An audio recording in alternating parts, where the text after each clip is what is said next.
Hey guys, it's Elisa, and we are back to talk about more words, phrases from episode 6, season 1 of Lock and Key. All right, so let's go ahead and take a look at our first little snippet of conversation, and then we'll talk about it. All right, so 3 words and phrases I want to point out here. So you hear him say, "have a seat" to her.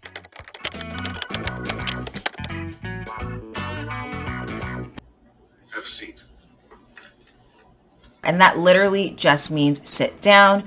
And it's an invitation to sit down, and it's something that is very polite. So it's something that you say when someone comes into your place of business or they come into your home. You're like inviting them to relax. You're inviting them to come in. So maybe someone has an appointment at your job and you say, "Hello, my name is Elisa. It's nice to meet you."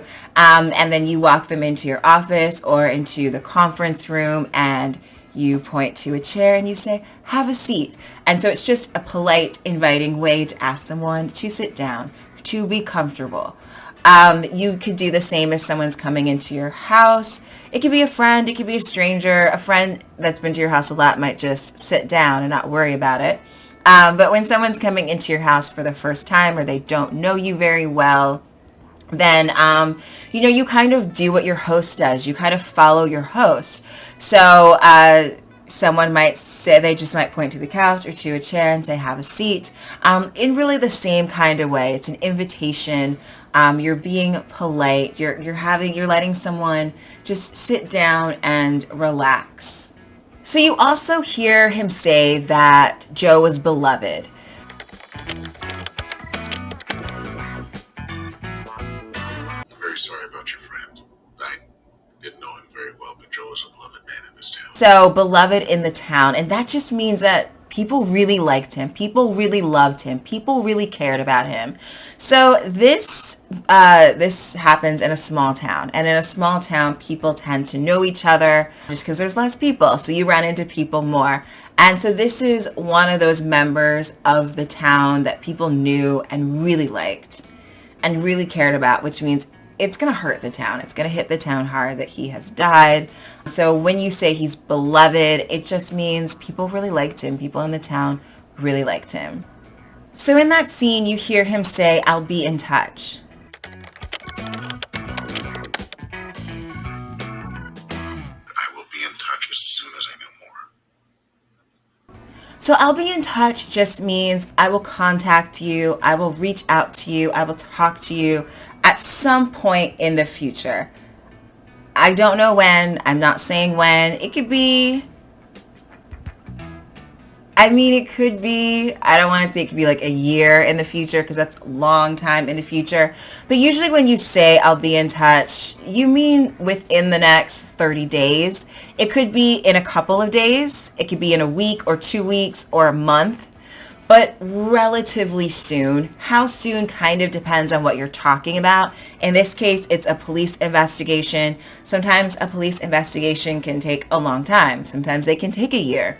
But at some point in the investigation or right when the investigation ends, he's saying "I'll be in touch." So he's saying, "I will talk to you. I will reach out to you. I will call you. I will stop by your house. I will talk to you and communicate with you in some way." How you're going to communicate, that doesn't really matter. It just means you're going to communicate in some way. Usually when people say "I'll be in touch," they mean it. They usually do actually communicate and contact the person. And so you can say this with anything. You can say this like with a job interview. So maybe you go in for an interview and at the end they say "I'll be in touch." And usually they are in touch. It could be they call you and say you got the job. It could be they call you and say we want a second interview. It could be they call you and say, "So sorry, we went with someone else." Maybe it's an email that they send to everybody that they don't hire. But in some way and in some form, they actually do contact you. It doesn't mean that someone always contacts you when they say they'll be in touch, but more often than not, usually they do. Okay, so you hear him call Kinsey brilliant.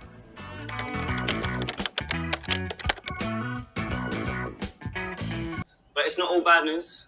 However, I found another solution. And by I, you mean... We, sorry. None of this would have been possible without the brilliant Kinsey look. So brilliant just means so smart. Super clever, talented, smart. So you can call someone any of those things. You can use brilliant to say someone's any of those things. This is a total positive word. I mean, you can say it sarcastically and be like, oh, brilliant, which just means not brilliant because you're doing it sarcastically. But you could say that someone had a brilliant performance. You could be talking about an actor or a singer, and you're just saying it was amazing.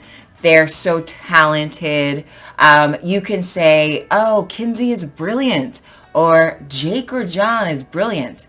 Albert Einstein is brilliant. So he's just really smart. So when someone is brilliant, they're just really good, really talented at whatever it is that they do or whatever it is that you're referring to in that moment. So in this case, he's referring to an idea that Kinsey had. And so in that moment of that idea, just right in that moment, she's so smart. She's so good at what she does. She's so creative. She's so talented. She's so brilliant.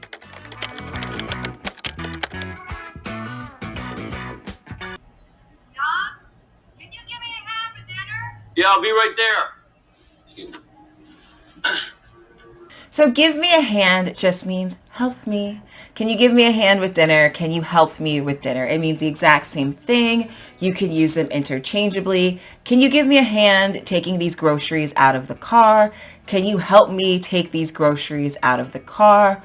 They mean the same thing. So whenever you're asking for someone to help you, then you can say, can you give me a hand? Can you give me a hand with my homework?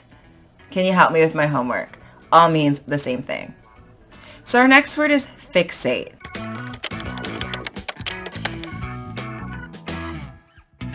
If there was one memory he totally fixated on. So when someone fixates on something, they are obsessed with it.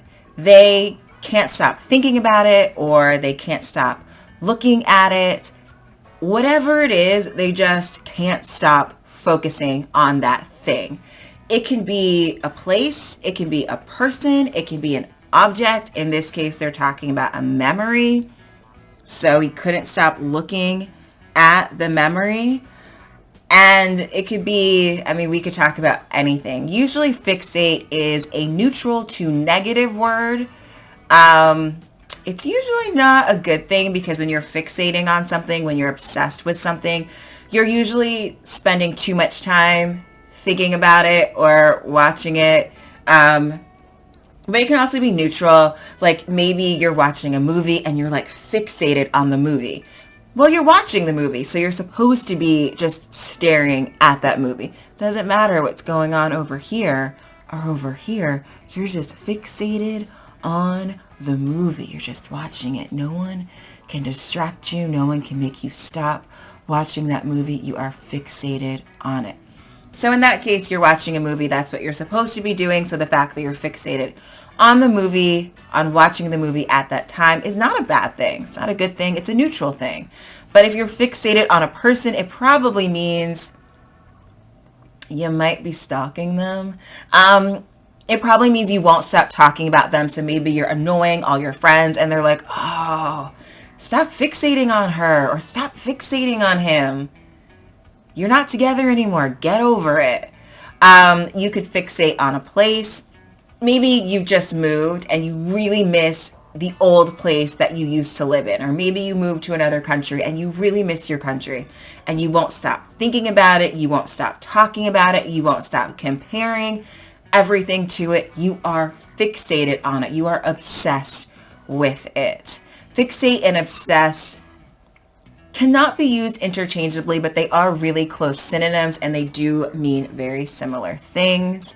You could be obsessed with a movie, but in that case, you're probably always talking about it. So if you're using obsessed to say someone's always talking about or thinking about something, then in that case, fixate is interchangeable, because they both mean you're always talking about, you're always obsessed.